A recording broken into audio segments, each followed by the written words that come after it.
Hey everybody, welcome to the Out There with Kim podcast, and my name is Kim. I am so glad that you all have chosen to join me today for our very first episode on Labor Day. Happy Labor Day, everyone. And today we're going to have a very special guest with us. Her name is Erin Goins, and she is the owner of Bites of the Bluegrass, one of the most amazing tours that you can possibly take in Lexington and some surrounding areas as well. Erin, welcome. Thanks so much for having me, Kim. I am so excited to be the first guest on your new podcast. Oh my God, this is so amazing to have you here because we're going to be talking all about Lexington and Central Kentucky, fun events, local businesses, activities for kids, for families, for solo people, for couples, all the kinds of things.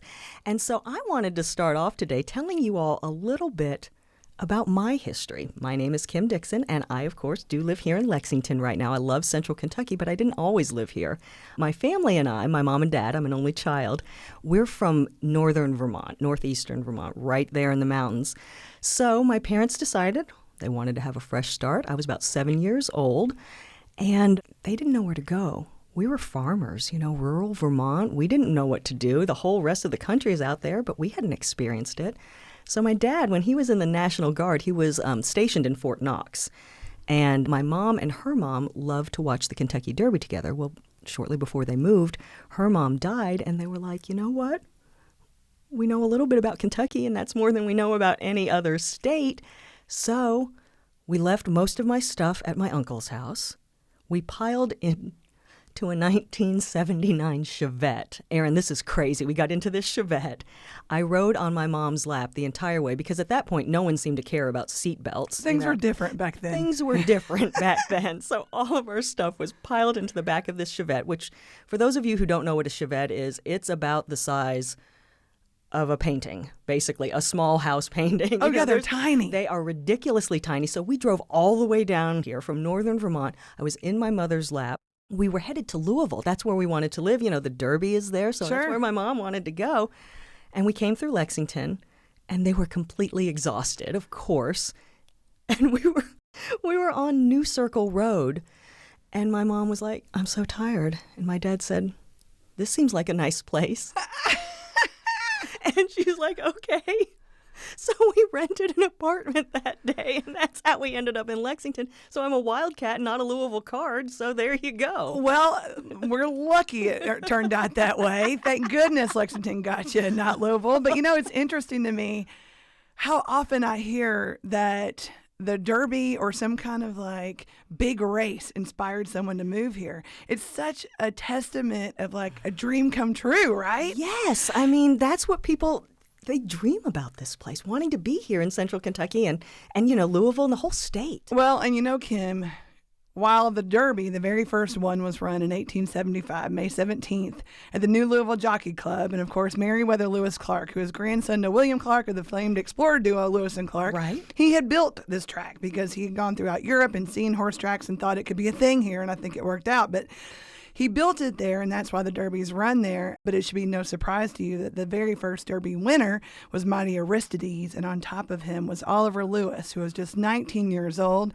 an African-American jockey during a time when black horsemen absolutely dominated the industry. Mm-hmm. But I'm getting ready to take you on a tour now, so I'll stop right there. But it should be no surprise that the very first winners came from right here in Lexington. That's amazing. Erin, that's a good segue right now. There is so much history in our area, so many things that we don't know, and you have incorporated that into a business. For those people who don't know, and I suppose there's a few out there who might not know, tell us a little bit about Bites of the Bluegrass. Sure. Well, I started Bites of the Bluegrass because I have this huge love of walking food tours. I went on one about 10 years ago in Montreal, and it was such a cool way to connect to the culture. I found out so many things I never would have known just upon my own guided visit. And I found these great restaurants, and I thought, oh, what a great hack. So as my family and I have traveled, we've gone on 50 food tours. I'll be on one next Friday in Nashville. Oh my gosh, that's amazing. And I was sitting on one in Nashville in February a couple of years ago, and I looked at my husband and said, why have we never gone on one in our own city? I'm sure there's tons that that we don't know about. And boy, was that an understatement. But I looked it up and there was no food tour in Lexington. And this was around the same time that my youngest daughter, who I was homeschooling at the time, after COVID, she was putting her foot down about going back to public school. And I thought, what will I do with all this energy? So I said, I'm going to start a food tour. And so I did. You just started. I mean, so many businesses are based on someone's passion like that, and you really turned it around. But something that's really interesting to me is, well, because Lexington didn't have any walking food tours, is that I didn't really know much about what they do. And you incorporate a heavy amount of local history into your food tours. So tell me a little bit about, what is your background? I mean, you detail such amazing history and stories that we don't know. How did you come to start doing this? I've always loved people. I just love people. My degree is in sociology from UK with a minor in history, and then I went through a graduate school to earn a master's in education to teach high school history. To me, history is just gossip that actually happened, and it's all about these inspirational people and events that shape the society that we're living in today. I mean, history is how we learn so much about ourselves and how to move forward in the right way. And it's just continuously fascinating to me. And I'm so far down a rabbit hole in this city that I'll never get out of. And I truly still learn something new every day. And that'll happen when you're living in a city that dates back to 1775. And these buildings are just absolutely humming with stories and events that are pouring out into the sidewalks. And the more I learn, the more it comes to life. And it really allows you to just get a new lens on the city. Erin, these tours, I mean, something like this would be absolutely perfect from people visiting out of town, for coming in for events and who want to find something fun to do. But do you find that local people go to your tours and learn things? Yes. And Kim, when I started this, of course, I knew the leisurely traveler would be someone looking for a food tour, but my hope was to really market it to locals. And in the beginning, that was primarily in thinking about the businesses that I would partner with, because there are so many locals who just haven't tried a new place. And it's easy for us to fall into the same kind of routine, and we don't leave our block. Mm-hmm.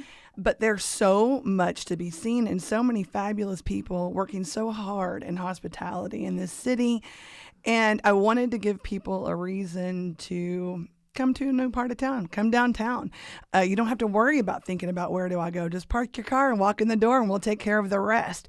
So I really wanted to connect locals to these businesses, but as time has gone on, I've realized that there's just a tremendous amount of history that's sitting here and that we haven't heard.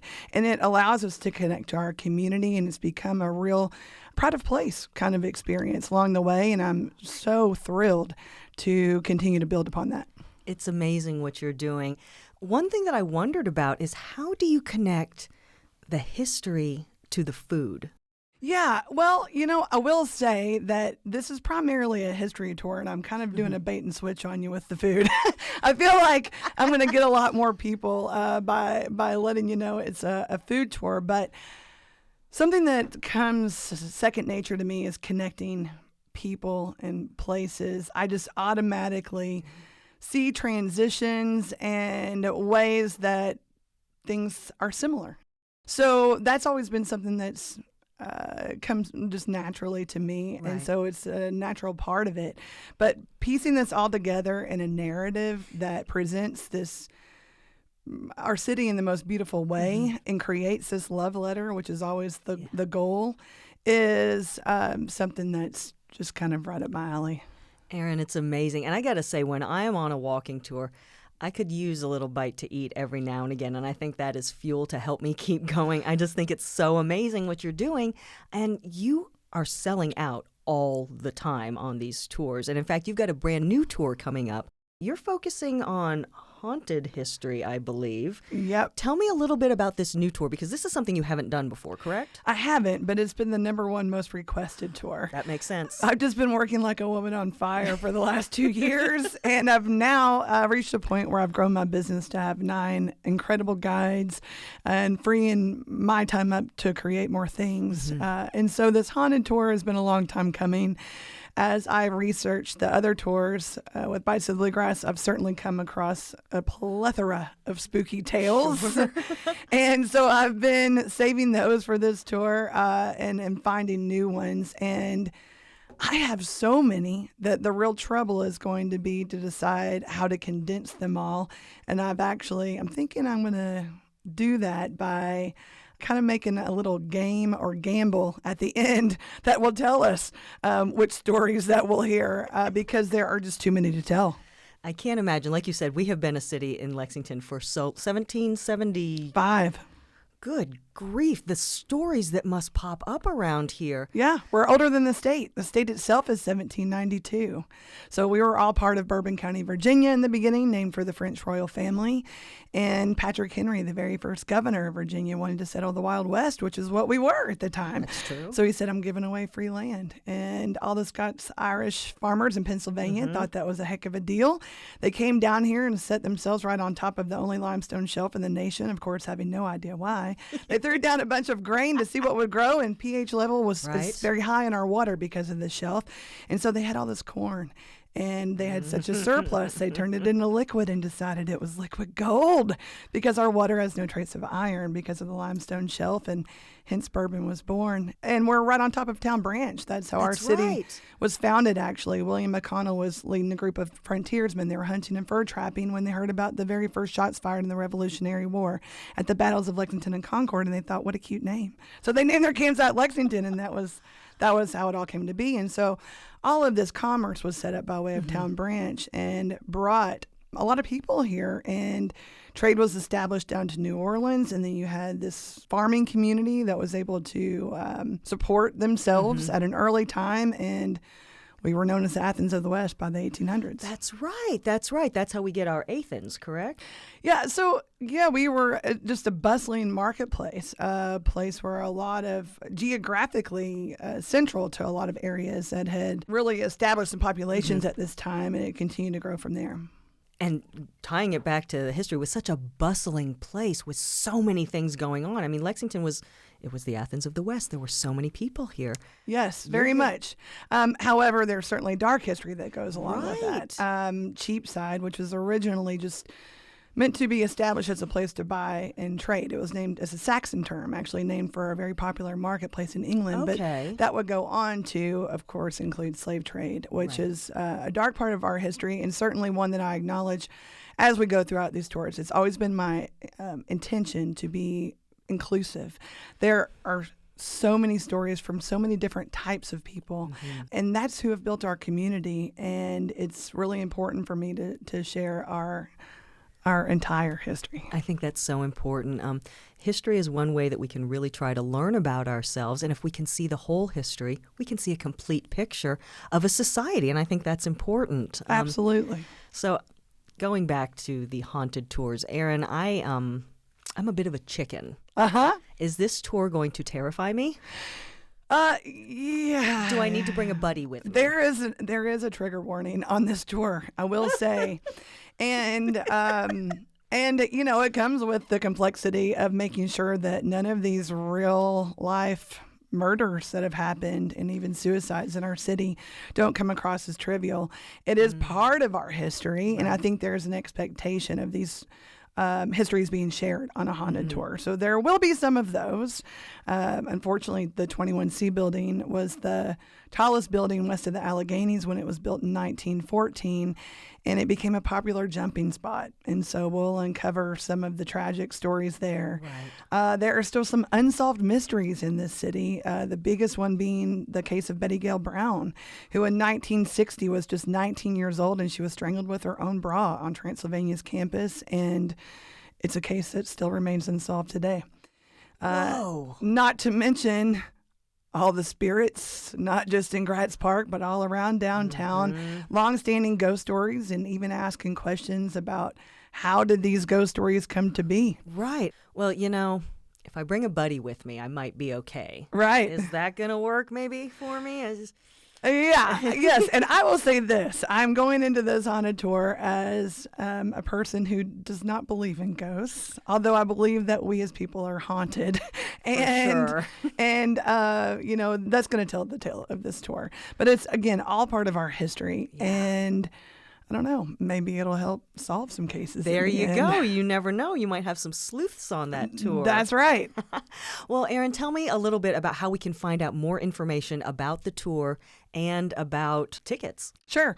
So my website, bitesofthebluegrass.com. You can also follow me and keep up to date on social media, TikTok, Facebook, Instagram at Bites of the Bluegrass. Easy enough. That makes sense. Yep.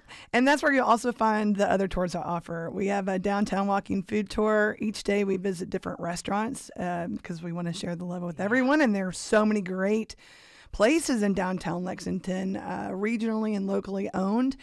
And we'll take you right to their doors, and the food will just be magically waiting for us as we weave together a beautiful narrative and a love letter as we go to this city. And then we have a tour in the Distillery District. We visit half the businesses on Friday, the other half on Sunday, but always Pepper Distillery and always Crank and Boom. Then we have a tour on the East End called Cocktails and Bites, Echoes of the East End. Ooh. Kim, did you know that those iconic KA posts that we see at Keeneland, they actually don't belong to Keeneland. They were part of the Kentucky Association racetrack first, which was built in 1826, and it stood on that end of town, 65 acres, and black horsemen lived all around there, and you will just be, it's amazing to hear the tales of people like Jimmy Winkfield and Sue Perkins and Oliver Lewis and Isaac Murphy, of course, and just talking about these people, it feels like you're keeping them alive. I think that's one thing that history can do, is it can keep these stories relevant. And you have taught me so much history just sitting here that I have got to take one of your tours really soon. I'm really interested in this haunted tour. I'm terrified, but I'm also interested. Well, please do. And there's one more tour I should tell you about, and that's a great one with Chef Weta Michael. Ooh. All of my dreams are coming true because I have a tour with the Queen of Kentucky Cuisine, Chef Weta. I mean, she is absolutely incredible in the way that she uplifts our region, and she loves people through food. She is so inspirational to me, and it couldn't give me greater joy to have this tour. And our next one is September 15th. It's called Just a Few Miles South, which is the name of her cookbook. That's right. And we visit her cooking studio where Chef leads us through her bourbon tasting game. It's the best science experiment ever because it involves bourbon. And I share lots of interesting bourbon history about James C. Crowe, Carrie Nation, distiller drama. It's all fascinating. Then we go to the Woodford Hotel, and this is owned by Eric Carrico, who's also at the Bourbon Sherpa, and he's going to bring some special pours for this next one because this tour will be benefiting Food Chain. So 100% of the proceeds will go right to Food Chain, which is an initiative in our city that helps solve food insecurity that Chef Weta was a founding member of. And after 7 years, they're getting ready to pass out their millionth meal. We will go to Saxony Farm, where we'll have fine dining starters and bourbon champagne cocktails. We'll have an insider's tour on Pets and Ponies. And then the Queen will be waiting on her porch at Holly Hill Inn. And if you've never been, that is a must. She has been cooking up a storm. It'll be a giant Kentucky spread and live music, garden tours, cocktails for days, and stories from Chef Weta. So please, we have, I think, 20 tickets left for this tour. Transportation is included. Okay. It is a real Kentucky celebration from 2 to 7 on September 15th. And again, you're going to have a beautiful day and can feel even better about it knowing that it all goes to benefit Food Chain. That's amazing. Chef Weta is definitely one of our treasures, and Erin, you are too. I'm so glad you could be with us on this Labor Day. So and nice. I wanted to introduce a little segment here that we are going to be calling 10 Things. It's kind of like it's like 20 questions, but we really just don't have time for it, and no one wants to hear 20 questions. I mean, come on, let's get right to it. Okay? You're so right. 10's enough. So we're going to start off with something a little vanilla here. So what is your favorite color? Lavender. Nice. Your favorite food? Pizza. I could eat it every day. Okay. Your favorite dessert? Tiramisu. That's a good one. I do love me some tiramisu. Yes. Now, we're going to get a little more complicated here. Okay. What is your favorite lipstick color? I wear red lipstick or a fuchsia all the time. My number one go-to is Rimmel, and it's called Seductive Berry. Ooh, I need to write that down. I need Yes. to write that down. This stuff does not come off. I like a CoverGirl Okay. Outlet or a Rimmel. I like the drugstore stuff. And yeah, I like a red lip. Well, that is your signature color, and it is gorgeous. And I'm going to go out and get the Seductive Berries, which I'm going to rename the Erin Goins. Well, thanks. I do have it on auto ship through Amazon. You must know. I do go through some of this stuff. There you go. Okay, I think you already answered this question for me. Pizza or burger? Pizza. Yeah, I'm with you. There's so many different types of delicious pizza, and I could eat it every day. Yeah. I really think my husband could. He's eaten, the record right now is pizza 4 days in a row, which I'm not sure if that's a good thing, but it is impressive. Yeah, I agree. I'm impressed. Next question, physical books or audiobooks? Physical books. I like the way they smell. And I like to turn the page, but I love an audiobook too. In fact, that's what I have on in my car. See, that's my problem with an audiobook. My attention span is so ridiculous that I have to re-listen to like 20 minutes at a time because I'm like, what's for dinner? And what's that bird doing in the sky? What kind of bird? And that's me. So, I know who I am and I know what I have to do. It has to be a physical book. And next question, car trip or plane? Plane. I like a car trip too, but if it's longer than 4 hours, I'm flying. I can't do a long car ride anymore. As you know, I'm from Vermont, and sometimes we would travel back via car, and there is nothing like going for 1,000 miles in a car where there's nothing interesting to see. I am all about getting on a plane. Me too. I'm a get to it kind of girl. Gimme. Yeah, gimme. Okay, what is your favorite soda? My favorite soda, probably Diet Sunkist, although I don't think that orange food coloring is probably good for us, but I limit myself to one every once in a while. It might not be natural, but we do have to live a little. And who knows, it might make us glow from the inside, and there might come a time where we need that. It gets dark sometimes, and you don't want to go down the stairs and fall down. So maybe that orange is okay. We're going to leave it there, and we're not going to do any research, okay? Sounds good, Kim. Let's not do that. That sounds good, actually. Okay, this is an interesting one. What is your favorite self-care tip? My favorite self-care tip is therapy. Yes. It is so helpful, and to me, it's just like exercise. It's everyone needs to do it. You got to do it. That's the thing about self-care is I can appreciate a good bubble bath. I can appreciate taking time to myself, but sometimes self-care is the hard work. And I will feel like I don't have anything to talk about to my therapist sometimes. And every time I'm on the phone with her for our therapy session, I run out of time because you always seem to find something to talk about, and it allows you to be an observer of your own thoughts. And there's so much to learn from that. I love that. I think therapy is important for everyone. I don't think you have to have major life problems to go to therapy. I just think it's a really amazing tool, and it's hard for sometimes, but it's worth it because that is the best self-care, is loving yourself. Agreed. Absolutely. Okay, now we are here today at the Northside Digital Studio. That's the part of the Lexington Public Library, and in honor of them, our very last question is, fiction or nonfiction? Nonfiction, for sure. Heck yeah. I love reading about real people and real events. It's all just gossip that actually happened. It's amazing. It's amazing. Yeah, and it just, like I said, I'm just so gravitated toward learning about people, meeting new people, being part of a community. Yeah, and there's just an endless amount of fascinating stories. You don't even need to make them up. Well, interestingly enough, here at the Lexington Public Library, they have both fiction and nonfiction. In addition, they've got this digital studio. Erin and I are right here now. We're in the audio booth at the digital studio at the North Side branch of the Public Library, of Lexington Public Library.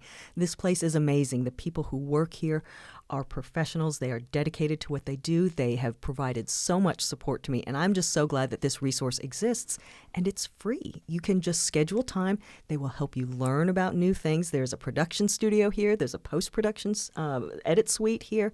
It's absolutely amazing, and this is your tax dollars at work, so come and take advantage. It's really cozy in here, It's might I add. wonderful, yeah. Yeah, and there's so many great things within a library. Yeah, my daughter is named Harper Lee for To Kill a Mockingbird. Get out. It's how we. I mean, it's so important. It really is important to have these resources, and the Lexington Public Library is here for you. So if you have any questions, if you want to make a project, if you want to do something creative, contact the Lexington Public Library, and especially right here at the Digital Studio at the Northside branch. Erin, today has been an absolute pleasure. Thank you so much for joining me today on Labor Day. I hope you've got some fun stuff going on and had some fun stuff this weekend. It has been a pleasure to have you here for our very first episode of Out There with Kim. Well, I could not be more honored that you asked me to be the first. I can't wait to hear more. Oh, this is going to be a lot of fun. Now, Erin, just before we go, could you tell us your website one more time? Sure, bitesofthebluegrass.com. And we run tours Tuesday through Sunday. Of course, the special ones coming up would be the Just a Few Miles South Culinary Tour with Chef Weta, September 15th. You can buy those tickets at the website. And then the Haunted Tour will start, of course, on Friday the 13th. Well, of course you're going to do that. Erin, this has been great. Your social media handles are at Bites of the Bluegrass. Is that correct? That's right. They're Easy out to there. find. Thank you so much. Erin, thank you so much for joining us today. You all, if you've enjoyed the Out There with Kim podcast, please feel free to give me a call on my dedicated voicemail or text line. That number is 859-444-4524. Leave me a voicemail, send me a text, let me know what you think. And we'll be back in 2 weeks. Thank you all so much for tuning in. Bye now. Bye.